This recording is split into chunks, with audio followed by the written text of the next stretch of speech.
Mr. Farah Maalim, you did a wonderful thing. You gave a good speech. You insulted all Kenyans. Everybody you insulted. Mtu kama wewe Farah Maalim. Atikisha Farah Maalim. Mtu mwenye jina lako, hadhi yako, kabila yako, mama yako, ukoo wako, dini yako, imani yako, nasaba yako. How in the name of God, Farah Maalim, unasimama in front of millions of people, unawatukania mama zao, and then you call yourself a leader? Shame on you, Farah Maalim. Shame on you, Farah Maalim. Shame on you and all those who are standing there behind you. Kina Ruto na wengineo supporting you, laughing with you, not laughing at you, laughing with you. Instead of them standing up, coming straight away to the mic and remove the microphone from you, instead they were laughing with you. My dear fellow Kenyans, tumepata taarifa ya another secret meeting which was held at DP's office, DP's residence, approved by the president. Lakini before we go to this, I would first like to mention some few things. I mean, most of you are wondering, how does Dr. Amkeni get to know all these things when he's thousands of miles away? Remember what I told you. Mr. Ruto, whatever you do, I can assure you, Mr. Ruto, the people that you slept with, it's none of our business. They're here.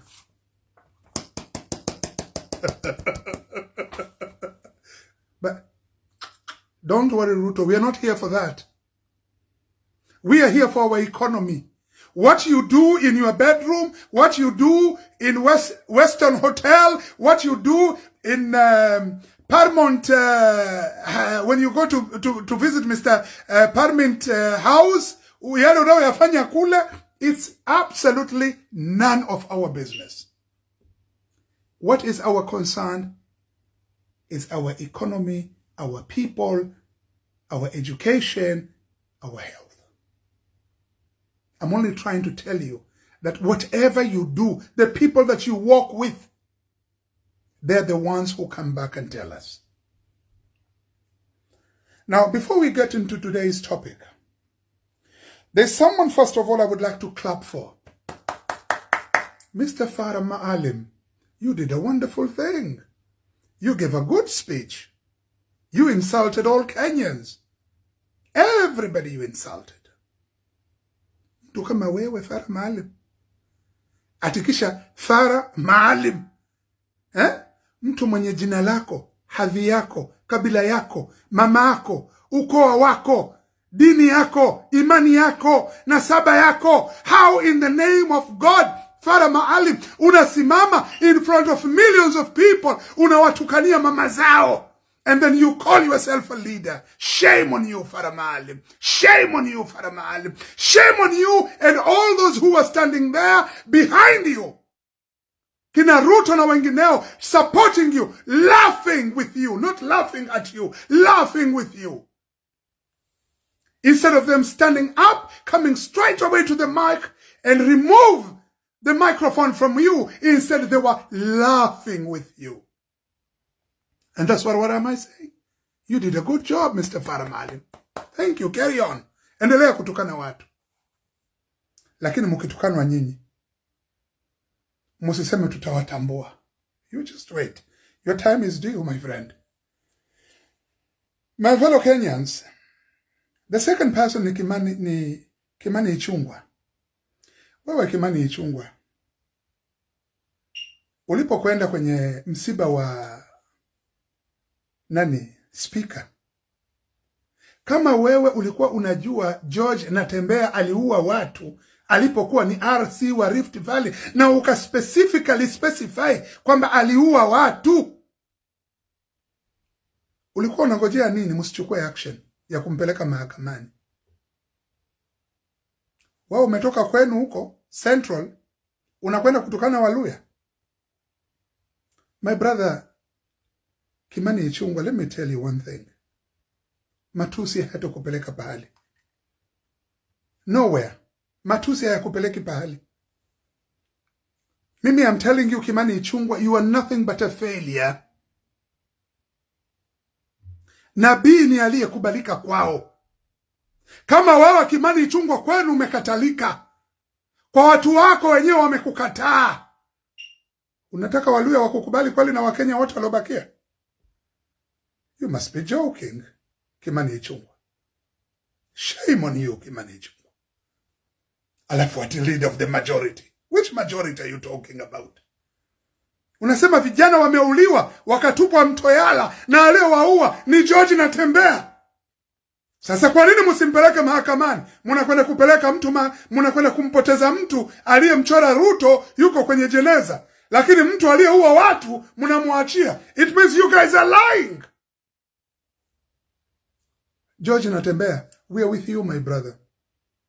Carry on with your good work, and we are all behind you. Another thing here I would like to speak about. Ruto, ulizungumza kuhusiana na habari ya uaminifu. Mimi nakuuliza hivi, zile pesa ambazo kwamba uliambiwa na Uhuru ulichukua za Aaron na Kimarol Dam, uliwaahidi watu wa kule kwao, ukawaambia wa Elgeyo Marakwet kwamba hizi pesa zitarudishwa na hii miradi itajengwa within a year. Ziko wapi hizi pesa mpaka leo? Halafu umemchukua huyu nani Kamketi sijui, ndio umemweka behind you, right beside you. Ruto, my brother, you are wasting people's time. Trust me. Second thing I would like to talk about, which is, I think it's a bit important, ni ndugu yangu Justin Muturi. Angalia ndugu zangu wa Kenya. Mimi nilipokamatwa nikapigwa 2023 January, niliwaambia very, very clearly Nurdin Haj was involved. Some of you did not believe me. Wakasema hapana, Dr. Mkeni, wao ulimchukia Nurdin Haj. Mimi niliwaambia, niliwapa ile story, full history. Nilikwenda ofisini kwa Nurdin Haj na Nurdin Haj akadimandi kwangu 3 million shillings.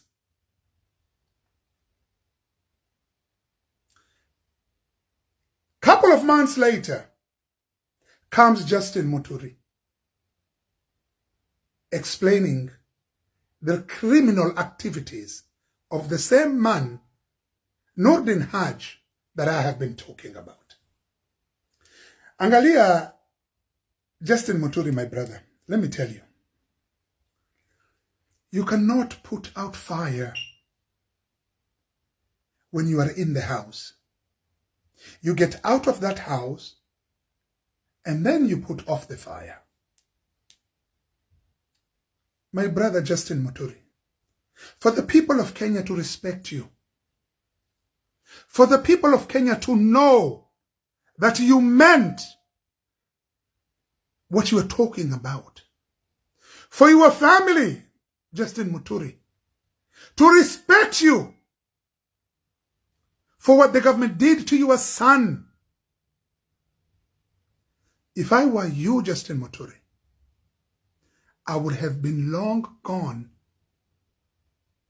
taken that CS for public services, the flag from the car that they've given me, and say, Mr. Ruto, thank you very much for your kindness and your prosperity that you have shown by abducting my son. Mr. Muturi, I am among those people who would not understand you at this moment in time when you are talking about the evilness of William Samoei Ruto while you are in the very government. We cannot understand you, Justin Muturi. Get out of that government. Don't get out tomorrow, next week, next month. Don't get out of that government today.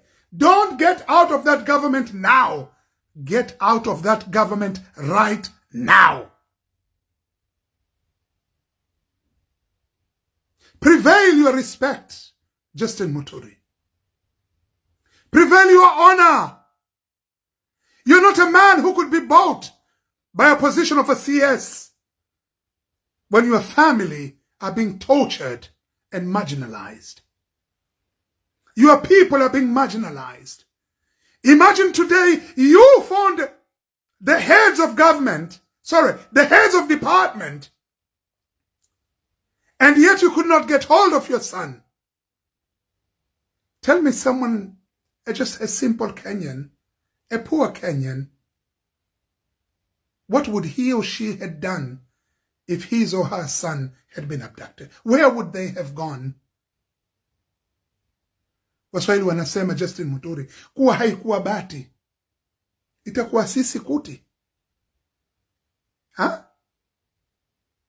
Justin Muturi, you have an honor and a respect to prevail. Get out of that government right now. My fellow Kenyans, there was a meeting held on the 11th of January at Kithure Kindiki's residence. This meeting included all the Mulima's MPs, and they came with their demand. These Mulima's MP were the MP who were with the government. They came with their demands. Each one of them was given 20 million Kenya shillings. And each one of them was demanding an extra CS position and a higher ranking position in the government for their families. On the 12th of January, the president met with all the MCAs in Nairobi, trying to get their support. My fellow Kenyans, let us not be bored. Hii mambo ya kumpigania mtu mmoja binafsi tuachane nayo. Tumwangalie yule mtu ambaye kwamba yuko na sisi. And this is not the time.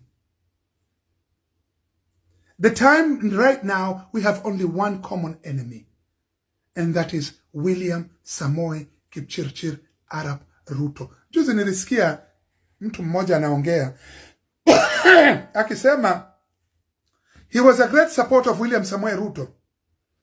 Baba yake amefariki, hakupata pole hata kutoka kwa Ruto. Mimi namwambia huyu mtu, mimi I fought for Ruto with my own money, with my own health, with my family. And my father died. William Ruto did not even pick up the phone and say, hello, Dr. Mkeni. May your father die again. We all have to understand, my people. William Samoei Ruto is nothing but a loser, a user. He uses you and then he dumps you. I'll give you a very simple example. Let me ask you one thing. All those who died for Ruto, fought for Ruto, have been thrown aside. All those who were insulting Ruto have been pulled into the government. While us, we were pulled out of the government. Why? Because we were telling Ruto the truth, that what he was doing was wrong. My fellow Kenyans, last but not least, Ruto lies, but our action will not.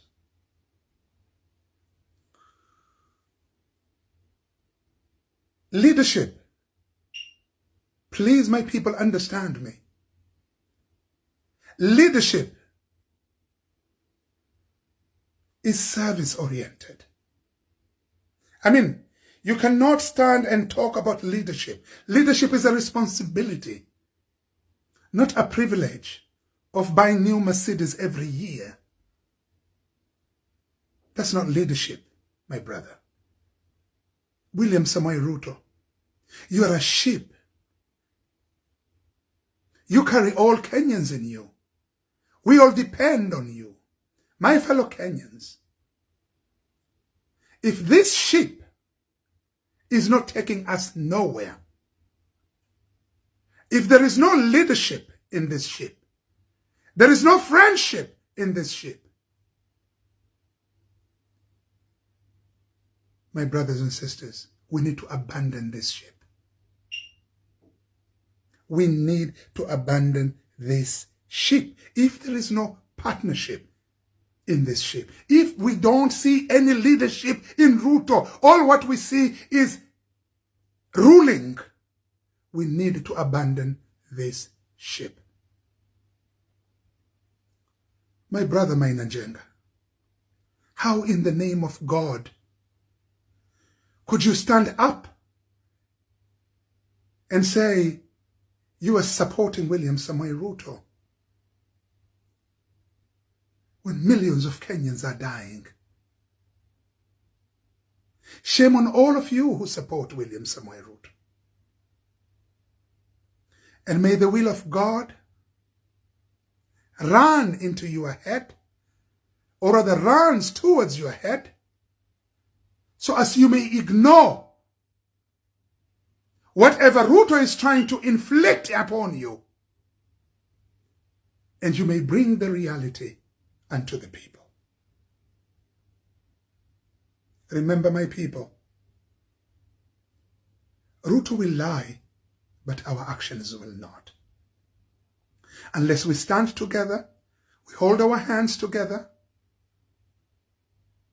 nothing will happen. Kwa haya machache ndugu zangu, may the blessings of God be upon all of you.